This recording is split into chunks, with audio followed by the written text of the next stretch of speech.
Good evening, everybody. Thanks for coming out on this rainy night to see one of our star celebrities here locally. I'm Roger Nichols. I work for Y102 and KLCK, and tonight Lou asked me to sit in for him because he has a conflicting. He said he'd like to be here, but he can't be here. So I will be wondering on taking a photo or two and recording this for the radio tomorrow. So if you want this really good stuff on the radio, ask really intelligent questions tonight. That's all she ever gets from Goldendale, she tells me. So, ladies and gentlemen, please welcome Gina Mosbrucker. Well, I'll reiterate, thank you so much for being here. I really appreciate your time, and being engaged is how you can help us most, obviously, up the hill. The legislative session, 60 days. Last year it was 105, and it switches every other year. So this is our supplemental budget year. It's just to fix things that we didn't think of the session before. So, landslide, things like that, big things. So that's what this is designed for. We still pass bills during session. We can still get capital budget project things through. So we treat it as a regular session and just push forward with legislation and push forward with everything because we've seen really great things happen in the short term. Can I sit down? Okay. Well, you're welcome. So, yeah, there's chairs too. Yeah, well, there's some right here back there. And there's sugar and snacks over there, so and coffee. Welcome, thanks for coming. So this session, it starts on Monday, so I'll be moving up to the Capitol on Saturday and getting settled and then coming home on the weekends to work on the hotel and life and family and real things that matter more. So I'm working on that. I serve on the state government and tribal affairs committee. I serve on the appropriations committee, which appropriates dollars from the budget. And then I also am ranking member on labor and workplace standards. So anything that has to do with any employment law, any businesses, that's part of why I ran to help keep businesses in business, especially small businesses which are struggling. And then I was elected to be the deputy caucus leader for the minority party a year ago. So I hold the gavel in front of about 41 members, and we try to find strategies to get Eastern Washington's voice heard, which is a little challenging if you follow politics. But nonetheless, we work together as much as possible trying to find solutions and a way to move forward to hear our voice on this side of the state. So these listening sessions, this is my 6th one. And I try to do a listening session before I go to the Capitol, and I always do a legislative update to her when I get back to say, this is what happened. And then on the way, the listening to her tonight is just to hear from you and to listen to what your concerns are. What are you hoping for out of this session and the short session? What are your biggest concerns? Because I have 21 bills ready to go. There's no way 21 bills are going to pass. So I have to prioritize those, and I want to align those with what the needs are from my district. I was in Skamania County this morning, in Carson. We kind of take turns rotating cities so that each little town or city gets at least their chance to not have to travel to tell me what they need. And then I was in Dallasport a couple hours ago. So trying to listen to Dallasport and what they need. Because each community has a little bit different needs, although there's still that resounding 14th district, our feelings and the things that we want to fight for are pretty similar, which is good for me. So, that said, we have a new Speaker of the House, Frank Chop. He was there for 23 years, I think, longest running Speaker in the state of Washington history, and Democrat, did an amazing job, to be honest. He listened, I could run bills through, even though I was opposite party. He is brilliant.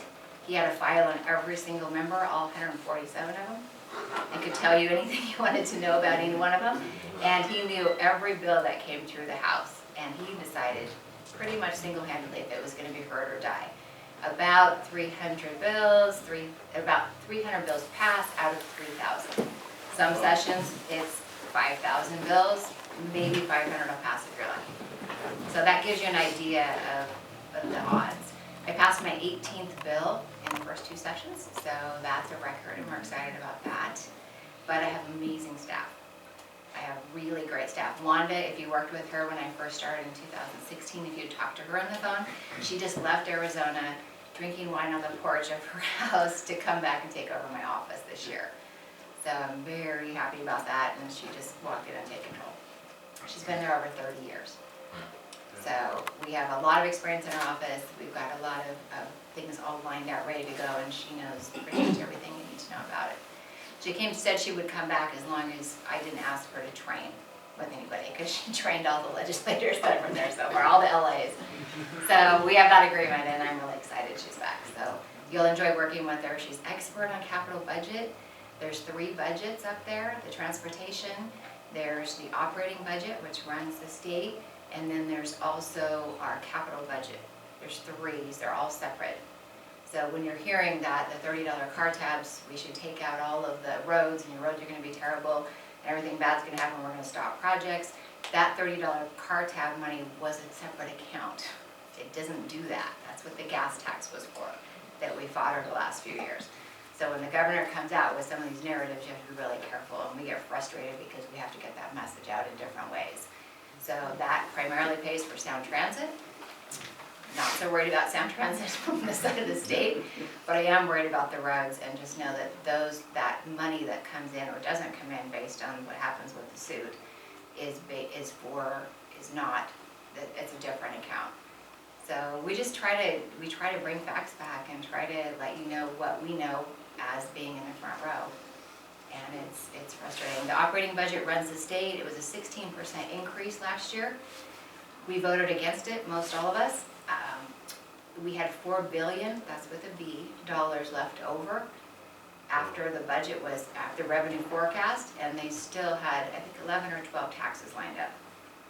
So we battled over and over, but the Republicans in the House do not have the majority. We're short votes, like 7, 8 votes, depending on who showed up that day, usually. So the board always looks the same, right? You're gonna always see that red, and you're gonna see it having less. So we fight for the things that we care about over here for the most part, but we have those challenges, and it makes it difficult. So when people are frustrated and not getting bills through, or if you're concerned about your guns and Second Amendment, I met with the speaker in Yakima maybe a month ago, the new one, and her top 2 priorities are income tax and gun control. And they hold the votes on the floor, because we're short 7, 8 votes every single time a bill comes to the floor, after they decide which bill came to the floor. So any strategies we can do, for example, as ranking member in labor, there was a bill to eliminate all independent contractors. That was a bill. So it said that. California just did that. Pardon? California Exactly, just did that. that is exactly true. They want to copy California, which Washington does often. But what that means is that if you're a hairdresser, you can't rent a booth anymore, right? If it means that if you have a semi-truck that you invested your life savings in, you can't work for different people. You need to be an employee of one. If you're a real estate agent, I mean, it affected, I don't have the votes to stop it, but as ranking member, I could put a plan together. And what we ended up doing as a whole up there is we reached out to grassroots meetings just like this. Social media, like it or not, it was really helpful, because we had almost 2,000 hairdressers come to the Capitol on a Monday. And that's how you get bills killed, that if you're the minority party. So all of a sudden, the media stepped in and said, hey, you know, these single moms who have a great job at a booth in a hair salon, who want to go to the ballet recital or the soccer game of their son, they don't want to pay workers' comp and L&I and all the massive payroll taxes. They just want to have a job. So we were able to fight it now. It's back again on Monday. So now on speed dial on my phone is a call out to 20 semi-trucks just around the Capitol. So they'll be parked in all the wrong places, and it won't be, you'll probably see it. And we'll just keep fighting as much as we can. So Post it on Facebook so I can have it to send to all my trucking friends. I would love to do that. Yes, I'll put you on my list. Have a seat, guys. Come in. Sit right here. There's snacks. There's coffee. Help yourself. Thank you for coming. So that's an example of how we try to fight for Eastern Washington values and common sense legislation, we call it. There's many gun control bills. So Second Amendment is at risk. You can read that anywhere you Google. It's going to come up. We're fighting as hard as we can, trying to, it's not the gun that shoots the people in the schools. It's the person that needs help in many make sure that people stay safe, but in the meantime, we have common sense and we protect our constitutional rights. So, that said, I would love to take questions and just have What dialogue. bill number is that for the contract? 1515, but there's a couple of them, so we're watching out for the, yeah, it may change. It's a House bill. Yeah, it's already lined out and filed. Every bill's alive for 2 years, so if you saw a bill you liked or didn't like, if it didn't pass, it's back on the table on Monday. And then it dies after the second year. So every year is like, yeah, every bill is, yeah. Thanks for coming. For those of us, we gotta quit meeting like this on this time of year. For those of us who just paid $122.50 for a vehicle that is 23 years old and has a Kelly Blue Book value way down here, but according to the state, it's up here. Will we get reimbursed the difference between the car tabs if the court goes with the date the bill was passed? How is that going to affect those of us who are still stuck with paying the current? Are we gonna get a refund, a credit? Yeah, I don't know the answer to that. I wish I did. It's a great question. So what happened is the people have spoke, just like on many of the initiatives that you fill out that are completely confusing and say, do you agree to not agree to vote for this? So that should be a bill in itself to just speak English. But what happens is we've repealed that. We've repealed an income tax, I think 11 times so far. Right. And so why it comes back up, it's the same thing on the car tabs. The people spoke, said we want $30 car tabs, and they're overriding that. So there's petitions to recall the governor and the attorney general, but there's a lot of petitions to recall most of all of this. So we're gonna be But yeah, I don't have the answer to that. Anything that when it goes to, when it's a lawsuit, then the legislature, there's 3 separate branches of government, and what happens is, if you call and you want me to help you with an issue, and you tell me you have a lawyer, I can't help you. Because that moves it into the judicial branch, and it's illegal for me to help you. So, but I can help you if you don't have a lawyer, right? I can't give you legal advice, but I can help you with, you know, the legislation or trying to find other ways to help you. So I don't have an answer. I wish I did. I hope that it's just the $30 because all of us have vehicles that we have that same concern. And the people spoke, right? Yeah. They already said, this is what we want. And they're not listening. They overrode it, so.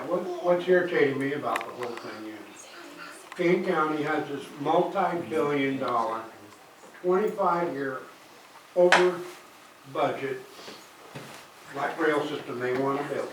And they're just seeing the money go bye-bye. Personally, I'm tired of paying for their light rail. Yeah, well, a lot of us are over here. It is, you're right. Yeah, so thank you for your question, but I think it's yet to see. I mean, we're fighting to keep it, but again, they should have just listened to people, or why put the initiatives out if you're not gonna listen anyway. On your ballot, there's initiatives and then there's advisory votes. The advisory votes have no power. No. At all. Why are we even doing that? You're doing it, interesting question, is because if you say yes or no, then it turns into an initiative and they go, well, people already spoke off the advisory vote, that's why we know. So it's a little frustrating, but when you see those, they don't have power to change anything. They're just kind of doing a poll, I guess, you know, to get your sense of it, and then they'll use it if they need to, or they won't use it if they don't. So, yeah. Deborah, thanks for coming. Yes, Gina, you bet, thank you. With regard to constitutional issues and trying to do some fixes that might need to be done from last year, what is the momentum behind looking at and revising the prototypical school model? Perfectly honest, there's not a lot of interest in that, to be perfectly honest. I think that. What could we do to stimulate some of that? Grassroots hairdresser. I mean, I think, honestly, it's a 60-day session. They're gonna try to just focus on things that are imminent. You could argue it's imminent. You could argue the River Bridge. That's what Dalesport just argued was imminent. I mean, it's a matter of perception on what they're gonna prioritize.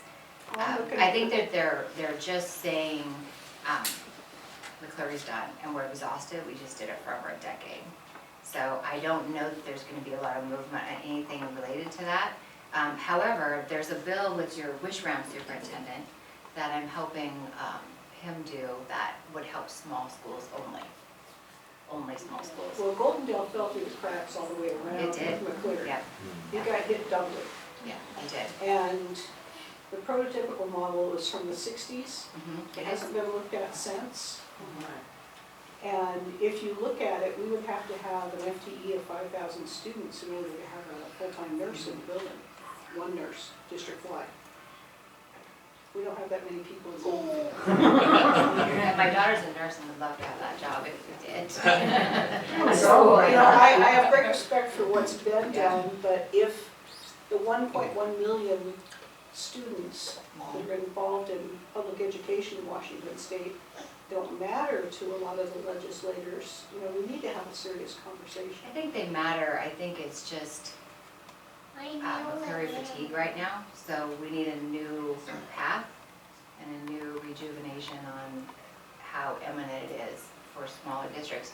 The majority of the legislators are from the other side. So our voice has to resonate, or we have to find some creative way, like speed dial with semi-trucks or hairdressers. I mean, we have to be creative. We can't just throw legislation out.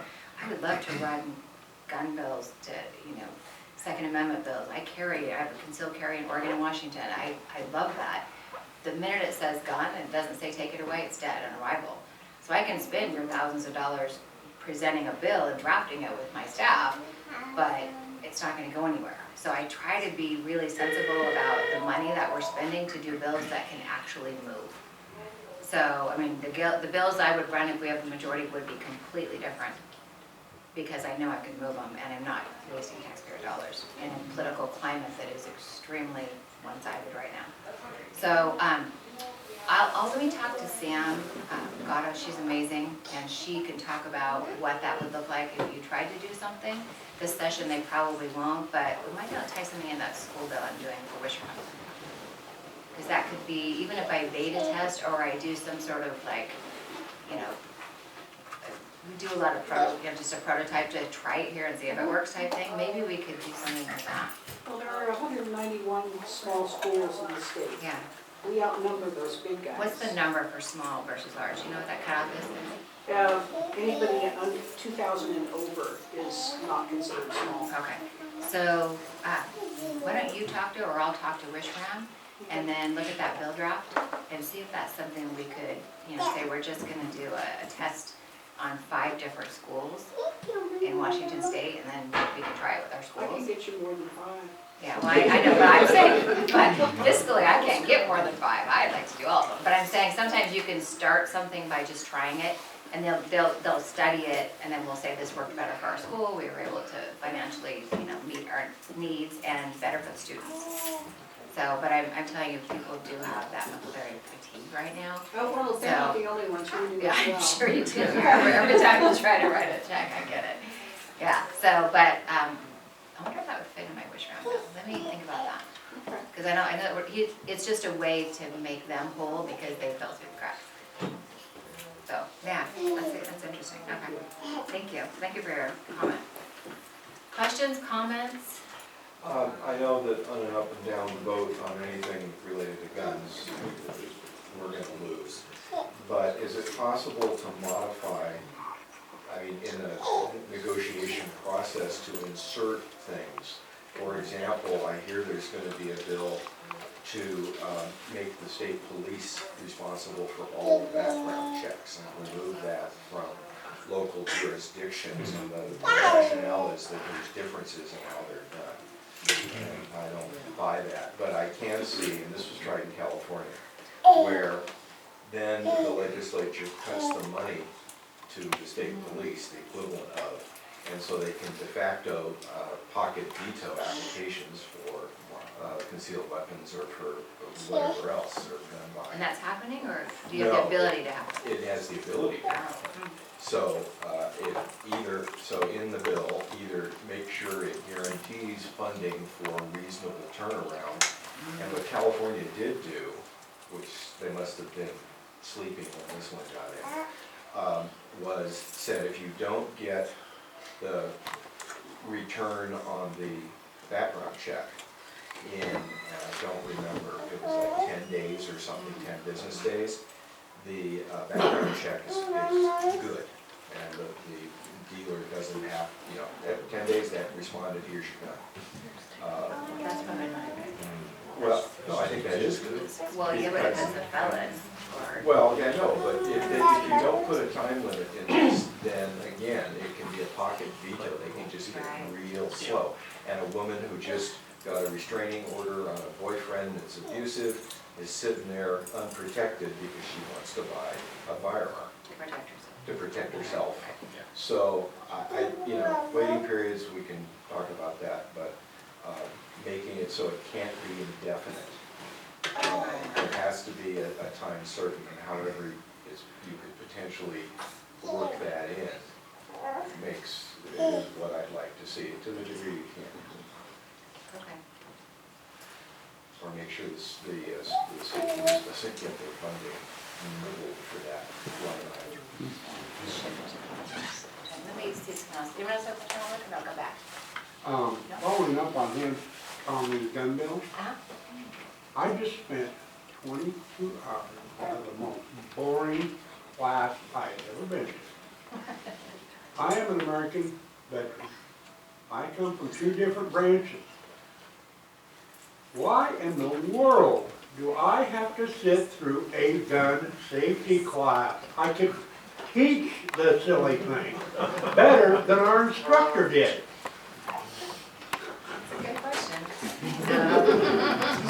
Was that for your first? It was 20 hours. Follow up from that, or what?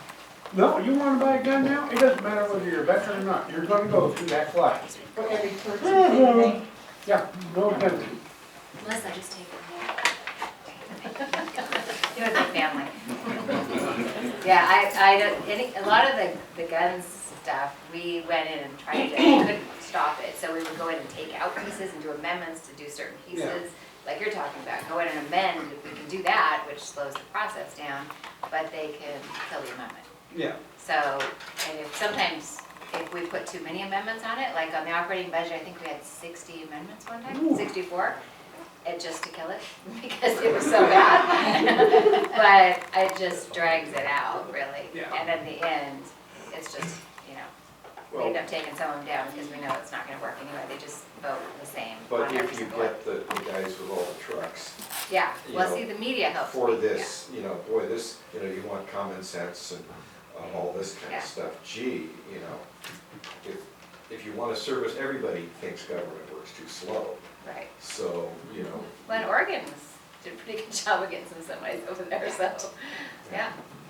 So, yeah, any other ideas, any other independent contractor? We have landscapers, we have a lot of independent, I mean, any of those that we can ignite grassroots, that's how you stop it. It's not votes, we don't have them. It's not really partisan, but it's common sense. Why don't you have a landscaper do a special mow job on?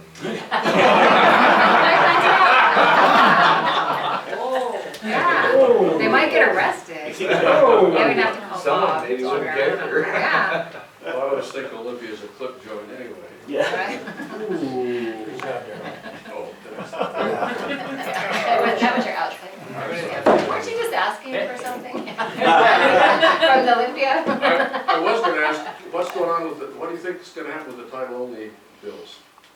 Well, we're all fighting, we don't want, it was the worst, it was one of the worst days in 6 years, because I was in appropriations, a bill came in last minute, we only got, 70 hours left of session completely until it adjourns, and they brought in a bill, had no title, and we were in appropriations saying, what's the bill, what does it do, and they passed it out, off committee, because we didn't have the votes to stop it.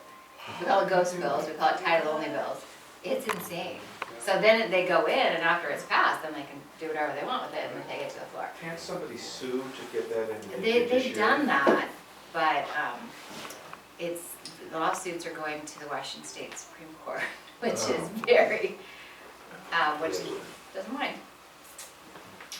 So, yeah, if you have strategies, I'm all ears trying to figure it out.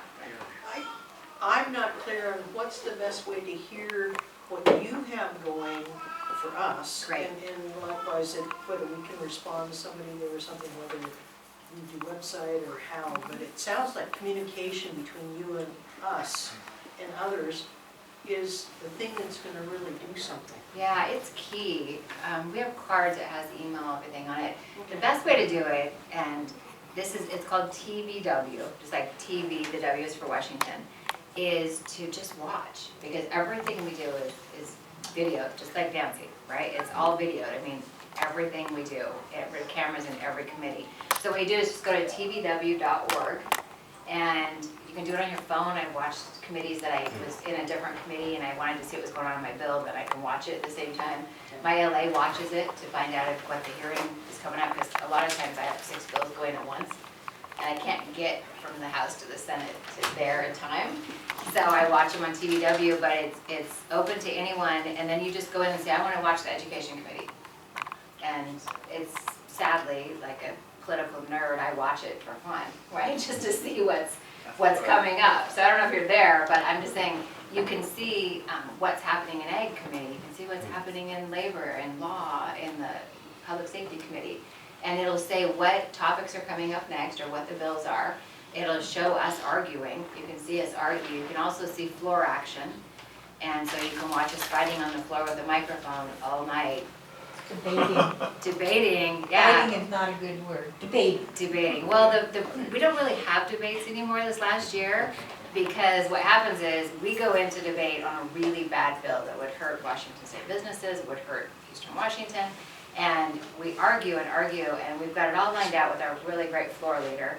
Her name's Jacqueline Maycomer, and she'll have it all figured out who's going to speak, and it's all orchestrated like a choreography for a dance, and then we'll speak and speak for hours, and they don't even have to respond. They don't debate anymore because they have such a big point spread. So there's no debate. They just work on their email. It's like, so we're debating with ourselves. So we're trying to get the word out, hoping the media will pick it up. But the media's not interested in one side. They want to see the debate. Right? They want to see and there's just last session there was hardly any debates at all because they didn't need to. They already had the votes. Gina, you've been very effective. Despite all of this, you've been able to get stuff passed unanimously. I'm curious what's on your slate for this time.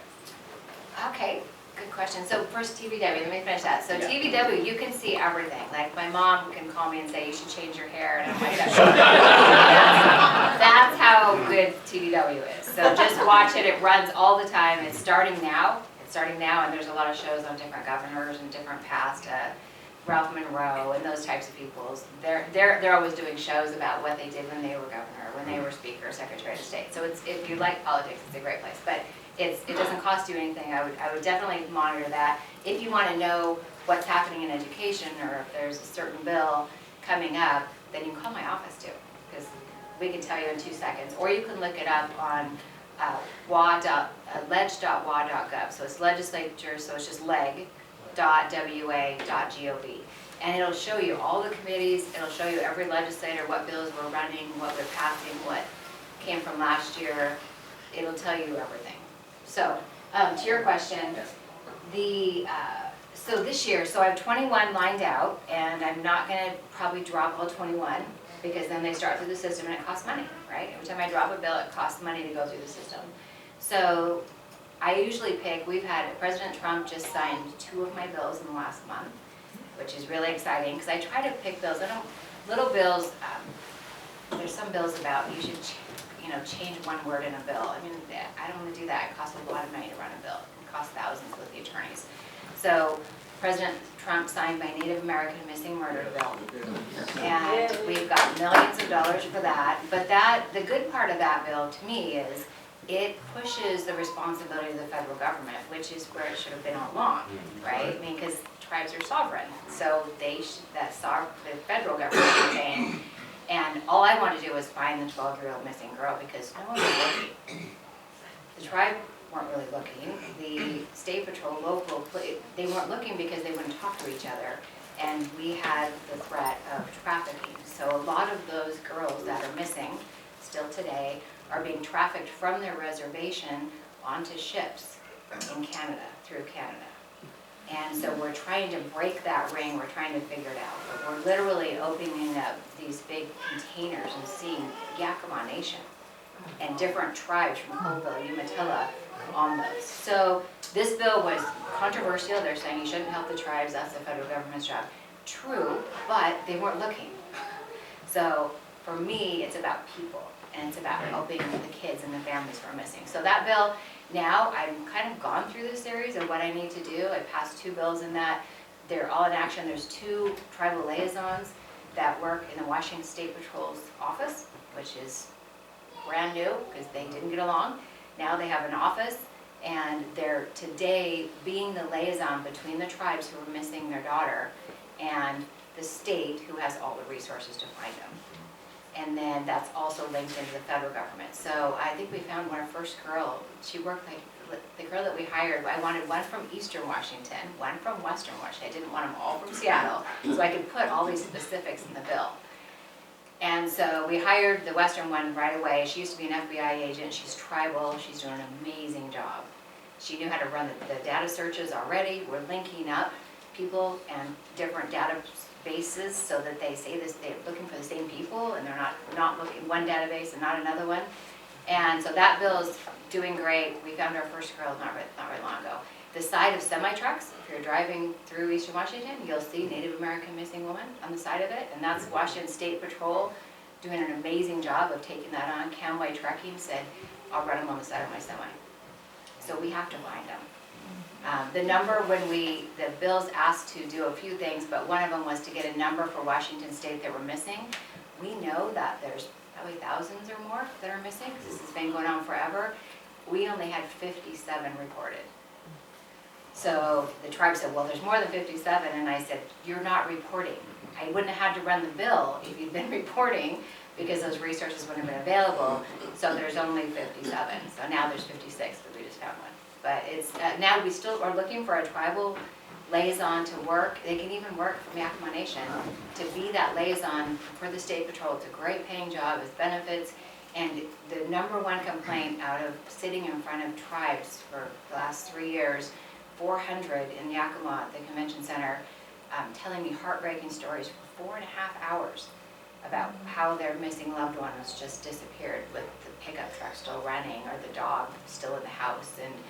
And what we learned is that no one was doing anything. They were calling, not getting calls back. They were, so with this tribal liaison from Eastern Washington, we're still trying to hire. So if you know anyone who's looking for a job, it's a great job. They can even live on the Yakima Nation. We just really want to connect and find the rest of those girls that are being trafficked and where they're at. So you're seeing a lot on social media of where they're finding them. And we're not seeing, I see a lot of where a lot of kids are missing, or women, come up, men, but I haven't seen much on the Indian side of it, only a couple Yeah, that well, I've had show up. yeah, that's a great point. I think that was part of the reason we had to do the bill, right? They're a sovereign nation. They don't have to tell us anything, but we have the resources. And if a tribal person is missing off reservation, the other problem is that 72% of all tribes in Washington State left their reservation. They don't live there anymore because it was too dangerous. 72%. They moved to urban areas. They're in Seattle. They're in Spokane. They're, a lot of them, homeless on the streets even. So that's a perfect formula for the trafficked girls. So we couldn't go and rely just on the tribes because they weren't there. Yeah. So it was a long, but we've learned a lot along the way, and now we're starting to find them, and we're starting to do a better job of making sure that we're working and looking for everybody, not just certain tribal, non-tribal. It's ridiculous. Just find the kids. That bill, in answering to your question, my priority bill this session is I was asked to speak at the National Missing Persons Conference in September in front of probably 500 law enforcement, and that was BIA, and that was the NIJ and the FBI, and I mean it was just tribal and non-tribal. So I'm looking out at this law enforcement group talking for an hour, and one of the gentlemen, the law enforcement, he raised his hand and he said, so what are you going to do about the unidentified bodies? And I said, so can you elaborate? And he said, well, there's about 40,000 across the United States in morgues That haven't been claimed. that have never been claimed and matched. So we've been doing a lot of research, so this is a priority bill. What happens is that they find someone, they're unidentified, and 40,000 approximately, and that number is a guess because they're not tracking all of them. And so what we learned was that they go missing, and then they get put into a morgue, and then they have a toe tag, and they stay there, some for a year, some 2. It's all over its local jurisdiction. Some go to Potter's Graves, and there was no match. But in the meantime, here's mom and dad looking for their daughter or their son for years sometimes, when really the body was in Oregon at the morgue. So, and law enforcement, we pay law enforcement constantly to find missing people, but really they could be in Wisconsin for 2 years, and we don't know. So what this bill does is it asks law enforcement to upload into NamUs, which is a national database that is nationwide, and it doesn't take very long to upload. And we're saying we want everybody who files a report to go into NamUs, so that we can start eliminating. 10,000 bodies would be great. I mean, 5 bodies would be great for that closure for the family. So that's what we're working on right now. It's called Cody's Law. There's a mom in Yakima, she's looking for her son, and I said, so where did we fail along the road to you still looking for your son today? She said, well, they told me year 4 that I should go get a DNA test, because you can match it to the body. And she said, why year 4? Yeah, it should be right away. Right, and so then I worked on it for a while longer, and then law enforcement said, well, then maybe do we need a DNA test when you do a missing person report? Not mandatory, but I'm a mom. I'm gonna give whatever I can do to find my child. So I wouldn't mind doing a cheek swab. It takes 2 seconds. And then someone else raised their hand and said, well, that's another unfunded mandate, but it's not. Because the National Institute of Justice sends law enforcement or any investigative agency all the kits, the DNA swabs you need, and they actually pay the postage to send it to NamUs. So there wasn't a cost. You just have to be a law enforcement, to be trained to swipe so much sheep, which can't be that hard, yeah. And so I think that hopefully will match up. So it's a priority for me to match up those bodies and close those families who are still looking. And it's devastating to hear that that's the case. The other thing it does is the bill also asks coroners that, make sure within 30 days you upload that information into NamUs, so that we can match it to the people who are looking. So it's called Cody's Law. It's a great bill. It's already ready to go. It's hearings that are promised to be scheduled. And it's bipartisan, of course, because missing persons. So is that something President Trump would sign off on too? Yes, eventually, yeah. Takes a while. The other one that he signed for me about 2 weeks ago was the untested rape test kits.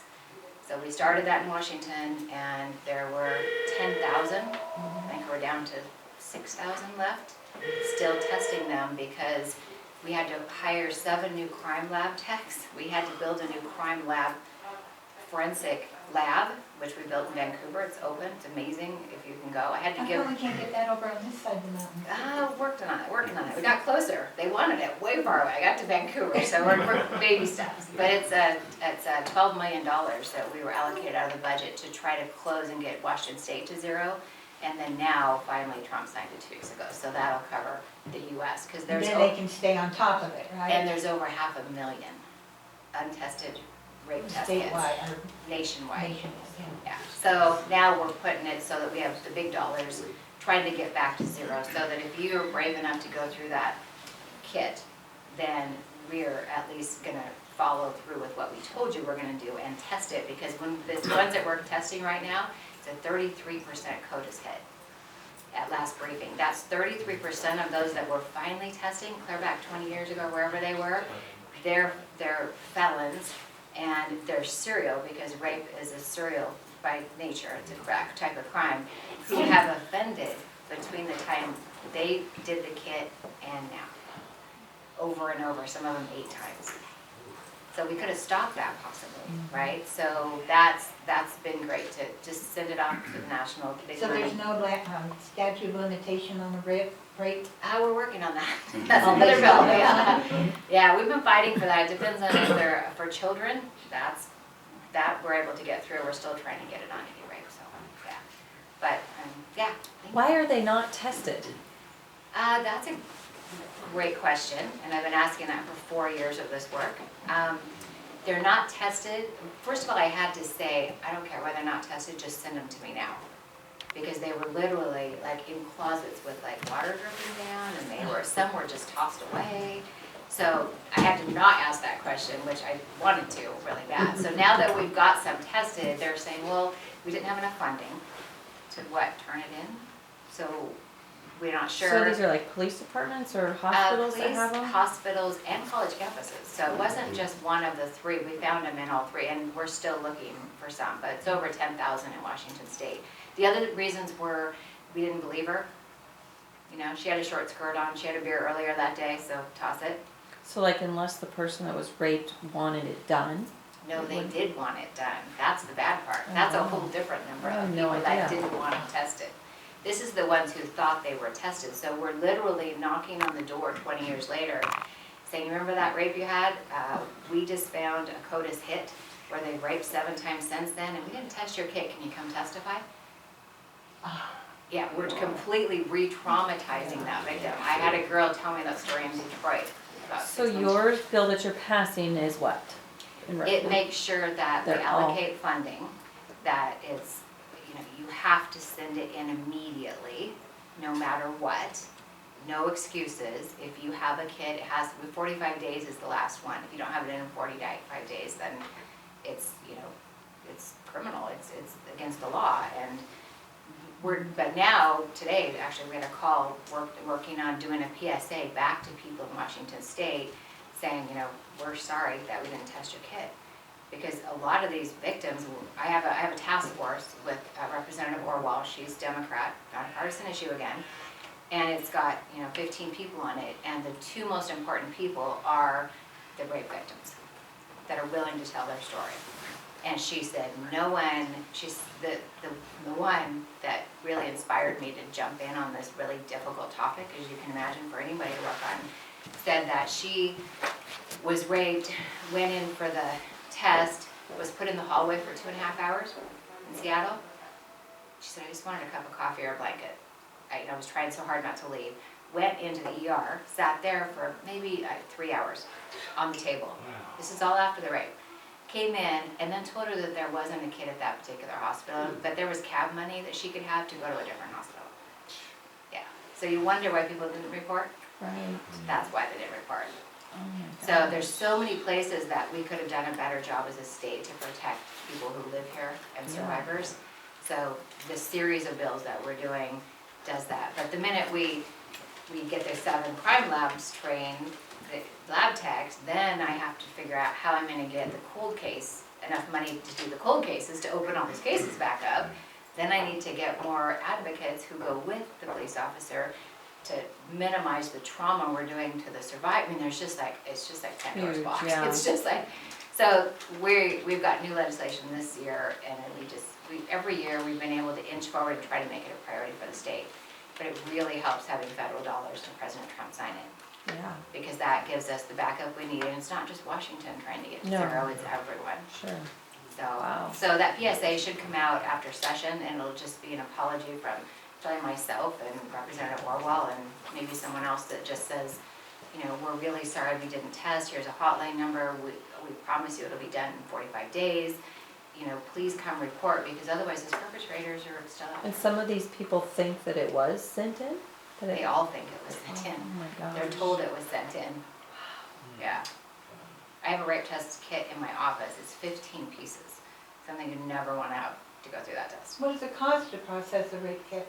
It just depends. There's a lot of funding for hospitals to pay for it to be done. So there's grants and things like that. It's from, you know, 100 small hospital quick person to 5,000, just depends. I mean, What about Harbor View is insurance? going to be different. Yeah, getting an insurance company to help cover, because if you're going to the emergency room They and you cover- have insurance, they cover the emergency room, They right? cover the exam, but they only cover pieces of it, so that's another bill, right? But the cool thing is, what we did is we took the money the first year and we put a tracking system on every single box, every rape test kit that comes into the state of Washington. So now, not only is that tracking system on every box, you can track, even the survivor can go online on a secure website and see exactly where that kid's at. If it's a prosecutor's office, it's at the police station, did it just move to evidence locker, where is it, and up to prosecution.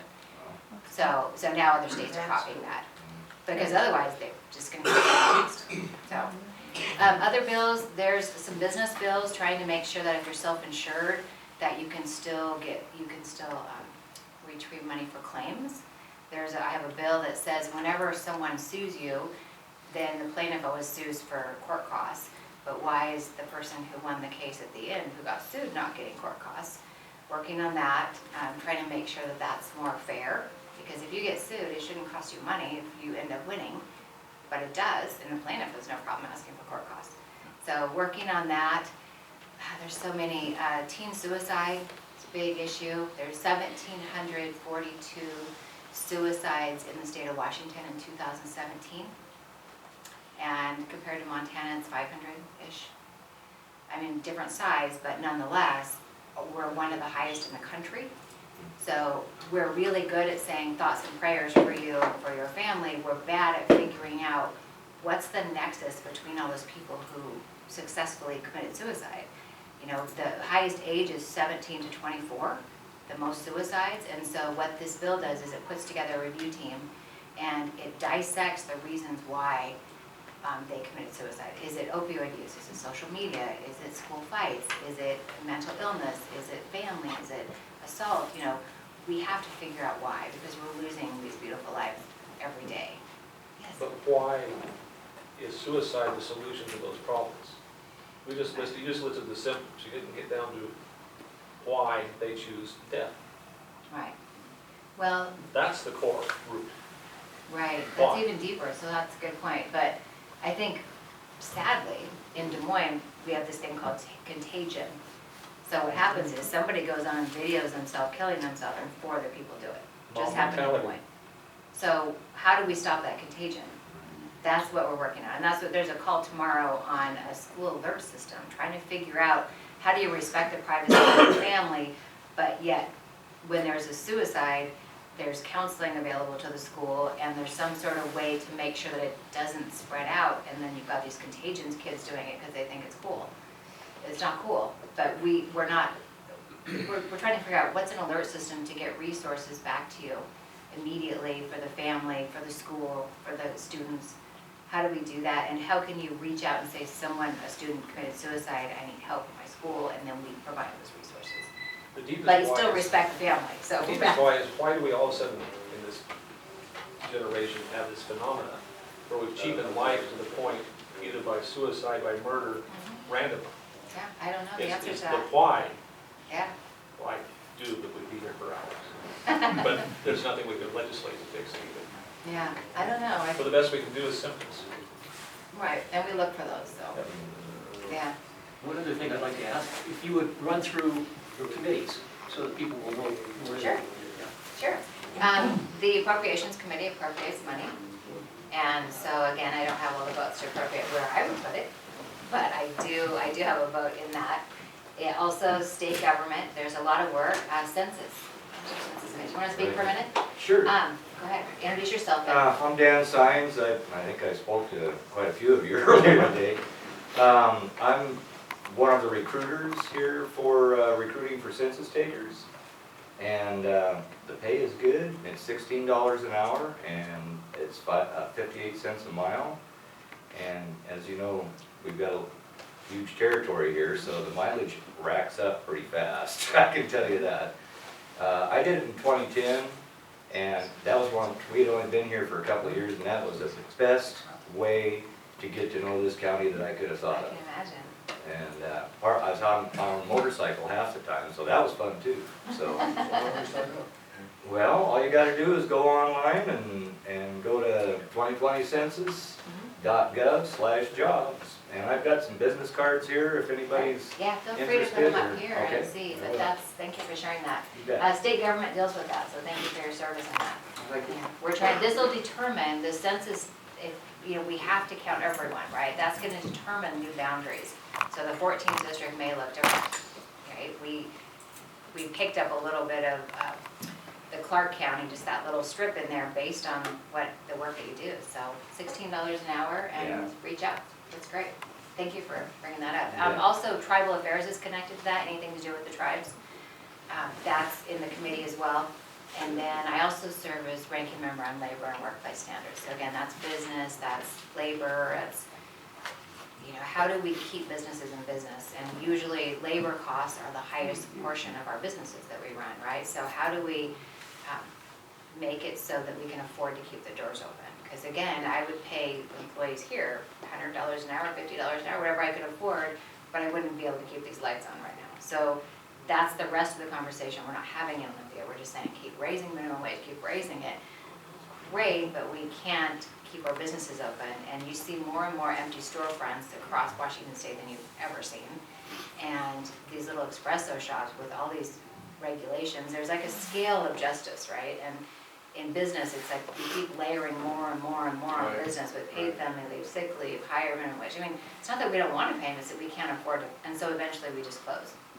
So it's a struggle. And so that committee, I felt like I could do the most good in making sure that we're doing what we need to do to be respectful of the employees, but at the same time, have a place for them to work. You know, we're in a great job market right now, but it might not be soon. And then these smaller little companies aren't gonna be able to stay open. And we want people to be entrepreneurs. We want them to follow their dreams. We wanna support them in that. But if you can't afford to stay in business, one of the great Yakima restaurant just closed yesterday. He called and said, I can't make payroll. He said so, and he's been there for years. So we hate to see that. We want them to thrive. So that gives me a platform to do that. Well done. Yeah. Keep up the excellent work. Yeah, thank you. Yeah. Leadership's interesting. I fought to not be in leadership, to be perfectly honest, because it's very difficult, and you govern and help with what 41 people are doing at all times, and they're adults, and they all have their type A, and they're all doing their own thing. But I think it's really opened my eyes to make sure I know a lot about all the districts and what the needs of each one of them. So it's kind of like HR. It's kind of like, you know, we learn what the members need and what their districts need.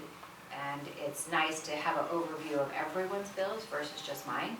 So I know that they'll come to me and say, hey, my bill's stuck in education committee, can you help me get it out? Or they'll say, I need a vote on the floor on this bill and I can't move it, it's stuck. So then I'm able to call and say, hey, I need to speak to the chair, let's see if we can move this person's bill. Or we'll say, you've got, 80 Democrat bills and you have 4 Republican bills, we can talk about that, because that's not, this is a bipartisan establishment, and the issues are bipartisan, so can we just make sure it's at least closer to equal, so my members can get some bills and start helping their people in their district. So it's been fascinating. Yeah, good and bad parts. I'm curious whether you guys have addressed the robocalls, the scam calls Great, at that's all? one of my bills, actually, yeah. Oh, good. Yeah, my dad requested that, actually. I don't blame you. Yeah. He gets a lot of calls, and so it's called spoofing. There's Right. actually a name, right? It's called spoofing, so it's our spoofing bill. And we fight with the FCC on that, because they're like, and we fight with the ability for them to, it's really complicated, and the feds step in whenever we work on it, but the bill says that we have to start somewhere. And so we're starting with, no one can call you more than once in a 30-day period. They can't repeat call you, which isn't great, but it's a bite at the apple, and it starts the conversation that you can't have the same number call you over and over and over.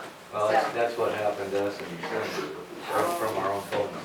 Yeah, that's the latest. And I complained to CenturyLink, and they just wanted to charge me more for extra services. I complained to FCC. I went out and filed a complaint. Within 2 days, those calls quit. Yeah. So you can't tell me they don't know how to fix it. Yeah, they just fight about it's really interesting. I had no idea that was gonna be my opponent, Yeah. but it was. I know there's some work congressionally as well. I think Congressman Butler's working on that as well. I sent her some stuff. too. Yeah, so she might be working on that too, so we'll tag team it from the state and All the right, feds. good, But 'cause that's I'm one of the getting bills. sick of so- that one. Yeah, they call my parents sometimes too, yeah. Well, with regard to other bills coming forward off the other side of things, and with the issue of hate speech, what bills do you see coming forward that might have a chance of getting through that might adversely affect religious institutions? Good question. Well, they try to keep it out of the Capitol. I try to drag my faith up to the Capitol, which needs it desperately.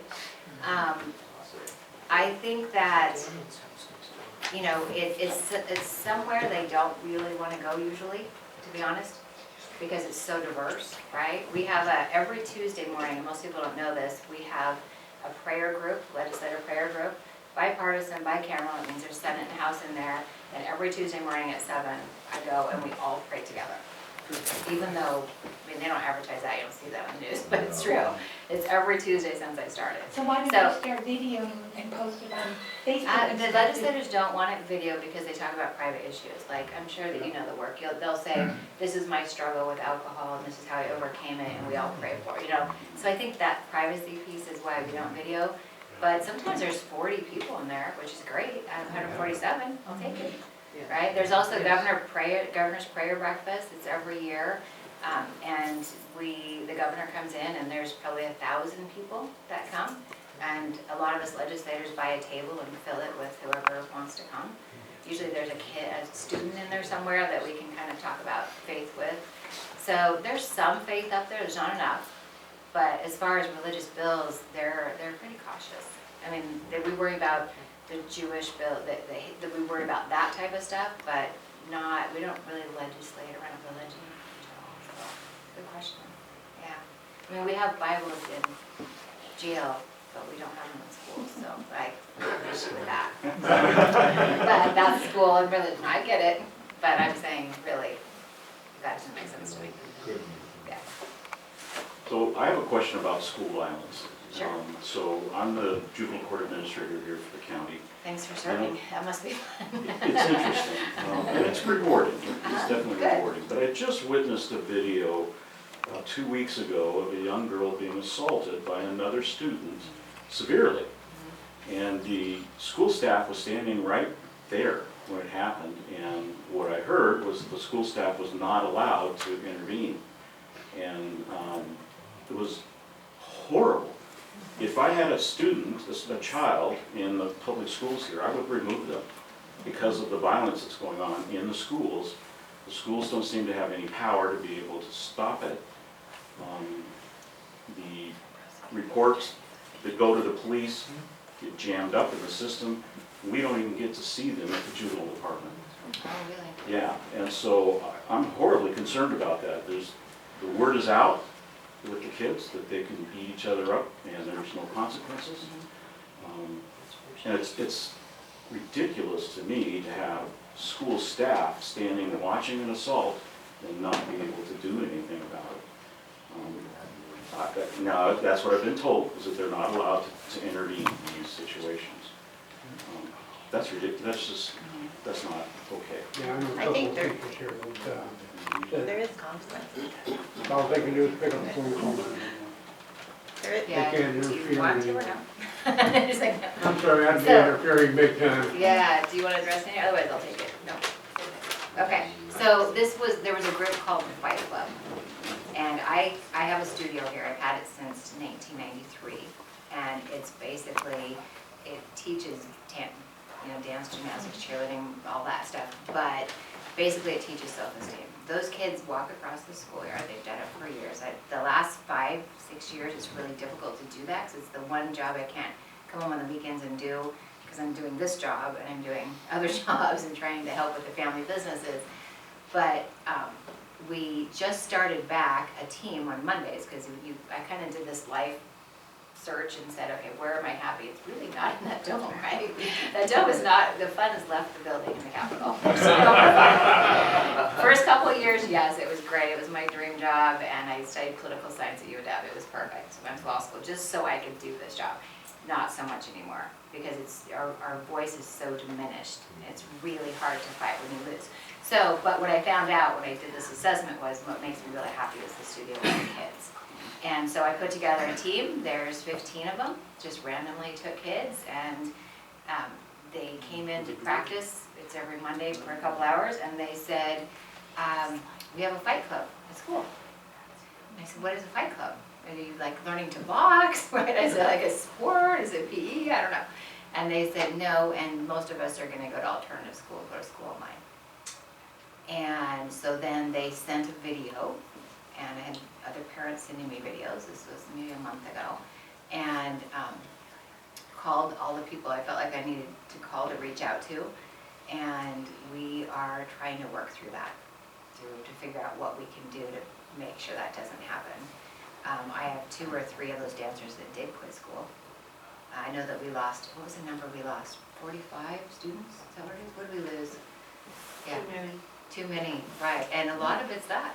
I mean, in the olden days, we would you'd see kids fight, they would punch each other out and then they'd go have lunch in the gym, right? And no one really, but now 10,000, 20,000, 50,000 people see if someone types something bad about you. And I coach a lot of teens. I coached at the high school forever in dance and cheer, and they're basing their self-esteem on this social media.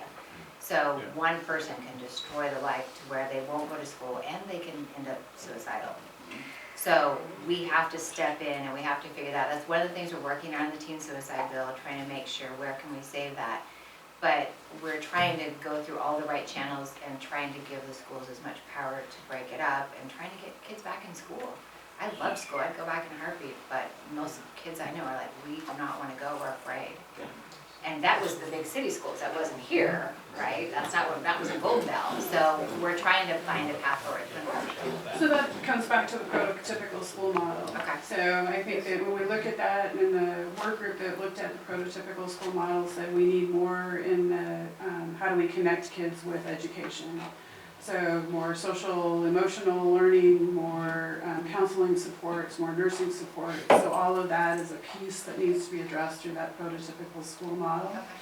And I challenge people to come into our school. We have good schools, and we have good people working in our schools. Yeah. My issue though is that when I saw that video, there was staff standing there watching it happen and did not intervene. No adult intervened while this girl got the crap beat out of her. Right in Are you front of allowed her. to intervene? I don't know the Yes. answer. And I think you called and talked to Sam about Okay. that. I did, I called everyone I knew. I called middle school, talked to the principal, I called trying to figure it out. So That should not happen. No, it should not happen. And kids Staff should be trained. able to intervene somehow. Right. That's not an okay thing. Yeah, something. Yeah. Yeah. Well, and so, but the great part about this group of kids that we randomly picked, the 15, they have to come to practice every day, and it's 2-hour practice straight. And they have to tell me what they did to help someone in school, if they're in school. So it's random act of kindness. They actually get a medal every week if they saw the little girl sitting by herself at lunch and they went over and sat with her, or if they helped an older person get a wheelchair in and out of the back of their trunk. And so we're trying to get them to be, I bought them all North Face jackets, they say Dream Team, and their job isn't to just be a great dancer, it's to go in and try to work from the inside of the school and try to start changing that culture and to block them, right? As a group, there's 15 blocking them, they can block them. If it's one, that's harder. So I think as a community, we have to figure out solutions, but why don't we set up a meeting with Wish Round and try to tie that in too, and just do a round table or something. I like that idea. Okay, we'll have to do it on And Saturday, I'd exactly. like to challenge you because I know you work with business and labor, and 295 school districts across the state comprise a large business. Public education is a business. And you want fairness and equity and good jobs and so forth. Prototypical school model is essential. And we need to have a conversation about some of those Well, I need talking McCleary points of why. fixes. Yeah, I need talking Happy points to on speak with you about that. why we need to argue that, but I would tie in Wish Round too, because we already have a bill drafting, so we wouldn't have to start, but, and even if we just model it off of the 6 or 10 schools or whatever we can afford to try it in, hopefully we're one of them, and then we can prove that it works better and you have less of these issues, less suicides, less fight clubs, less, social media. There wouldn't be probably a fight club if there wasn't social media to share it with 10,000 people. But they don't come back to school, because I literally out of 15, I have 2 or 3 middle school kids that quit school. And it's heartbreaking because a couple of them, they're not studying. Their parents are home to study online. And that scares me to death. And Becca Bill has no teeth. Yeah, that's true. Not in Yep. that realm. Yeah, thank you for bringing that up. That's, What- but we need to find a solution. Let's do it. If you wanna come to a roundtable on that, just write your name on here and we'll call you. It'd have to be on Saturdays, I think, till session's out, or after session, but it's important now. I mean, you've got months left still. So, I'll just put prototypical. meeting. And we'll just have a roundtable and discuss it, and then create talking points for me to argue for it, and then we'll go to education too. So, okay, thank you, yeah. Just, I think it was maybe 6 weeks, 2 months ago, you sat in on a discussion about, on childcare Yes, challenges. yes. And you thought that there might be some way you could slide it into a couple of your bills. I think that's what you said, for the upcoming session. Have you made any further progress on Well, that? there's a lot of bills that are on childcare, which is a great sign. So they're all going to early childhood education. So we're just helping those, because you can't have too many bills on the same subject, especially a 60-day session. But I thought they did a great job coming in and explaining there's a pot of money if you want to start a childcare. And we will walk you through it, and don't be scared of that huge gigantic list that says you have to do every single thing, because we'll help you with every single one of those. And they mean it. I mean, we're desperate for childcare across the state of Washington. There's money to start it, and you just have to let them hold your hand through the whole process. And then we write letters of support to help fast track it if we can, and just say it's a small community, it's imminent, it's important, we have to take care of it now. So that helps. But what I'm doing right now is I've asked my staff to gather up any bill related to childcare, and they're still dropping, like today and for the next few days, so I don't know what all is out there yet. And then if there's not something that fits our area, Eastern Washington, or especially the Goldendale area that wouldn't help, then we'll drop something. But we don't want to repeat it because it'll dilute both of them. We want to make sure that it's a priority for the state, which it seems like it has been for a while. And so that was a great meeting. I was really thankful that Commissioner Sizemore, I think, set that up. So he's definitely paying attention to that. Yeah. So, other questions, comments, concerns? What can I do to help? Anything? Yeah. I think she got a question. It would have been related to the school stuff, but I don't know. We'll go to the meeting, sign up for the meeting, and we'll just do it, we'll schedule it, and then we can just sit around just like this and try to figure out solutions. But I have to have arguments why prototypical is good or bad. I have to have those, right? I mean, I can't just, I know, but I'm saying, I need to know, I need to tell people who know nothing about it exactly. I have to know both sides of the argument, right?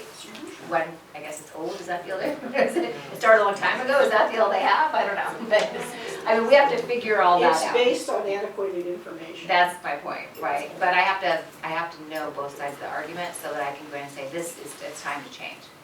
So you could help me with that, you could help me with that, right? I mean, that's what we need. We need a list, a white sheet that says this is, because legislators have about 30 seconds, and I have to hit all 10 things and tell them why that needs to go to the top of the 3,000 bills that are dropping today. So give me those, and then I'm happy to do it. All right. But we do have money for it for the first time out of the budget. So if you know anyone interested, we just licensed one here, but it's only after school. So we're trying to find one that's more youth daycare. I mean, my niece moved home and she's having trouble finding daycare. I just gave her a daycare, a babysitter for Friday off my dance team. But I mean, we're just really short and we're desperate for that. And we want a really healthy, good. Will they fall under this contractor law then? If you start a business, you're independent truck drivers, they have their own business going, but yet they're wanting to attack them. And we're still fighting that though. Well, I think Yeah, when we so surround the with that- Capitol, they might back down a little bit. But I mean, if you become a daycare worker, you're independent, you're a contractor.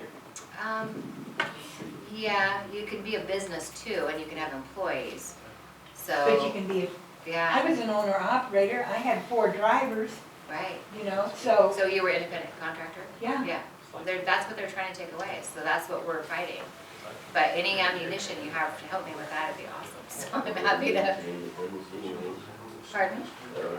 No, go ahead, what did you say? Well, I was reading this book and in the end it was like, all these ones that were like independents, free to do what they wanted on either side of whatever the situation or subject was. Yes. Like, they were the ones that made it like to the, having different locations, to where it worked out for them a lot better, the other ones didn't. Right, it's better for their family too. Yeah, because the other ones were more like a range or in a small, locality or community. Right, and we want you to match, our childcare here might not match what's downtown Seattle urban. No, So we- MCMC just closed their daycare Oh, the one across the street? at the Water's Edge. Oh, They that one. took out the Oh, cafe and they oh. took out the daycare. You're talking because Water's Edge, right? They're putting in more doctor offices, Oh. so they took Where them are those down. kids gonna go? They had 30 kids in that daycare there, Yeah, there's a wait list on most of them. you know. Any other comments, questions? I know I'm probably over your time. Think of anything? Well, the question is, do you have time? I'm home, I don't have to drive, so if you were asking me that in the other end of the district, I'd be like, I gotta go. But this is home, I'm just thankful to be home, whenever I get to be home. It's good to have you. Thank you, I appreciate that, yeah. It's, thank you for letting me serve, it's just not fun. So we have to all figure out strategies We need to because, get more Republicans in, we need a Republican governor. yeah, we do. We just need common sense legislation, because it's really not partisan. I know It's you just- work a lot with the VA and military service people and stuff. Do you know a lot of them that have the smarts to run for an office? To maybe help encourage them? Yeah, If they're maybe. smart, Most of us wouldn't. If they got good support behind them. Yeah, I think, well, we have a few governor candidates that are, you know, veterans, so we can support those if that works. But it's just, there's so much you can do to help them, and they need help. With that Yes Vets bill, the 2016 bill, first bill, literally has 4,800 and some people hired just in 16. So if you let me know, and that was just the veteran saying, I don't need money from the state, I need a job. Yeah. So, I mean, just reaching out to us and saying, hey, you know, this is what I need, and then we see if everyone else in the state probably needs that too, or at least Eastern Washington, then we fight to get it. But that's almost 5,000 people, and that was the old statistic, that are working that weren't. Veterans want to work. He didn't want more money, he just wanted a job. So I think, Productive to feel good. yeah, and that's, you know, they know, I mean, the best employee in the world is a veteran. I have a great one here now. And so, and that's through the Yes Vet program, but you know, they lead the rest of the staff, they show up, I'm not paying them to Facebook, you know, I mean, it's really nice, they take, you know, lessons, and they give lessons, and they're helpful, and they're team oriented, so they bond the rest of my staff, and they always show up. I mean, they have that commitment that is missing in the next generation, I'm afraid, so, yeah, but if you can hire a veteran, I absolutely ask you to do that, because it's a benefit to you and the veterans, yeah. I was gonna say that you have to wind some things up here, and you'll be available afterwards to talk to Sure, people? yeah, I can be available afterwards, I'm home, so. Yeah. Thank you so much for coming, I really appreciate it. Please taste some sugar.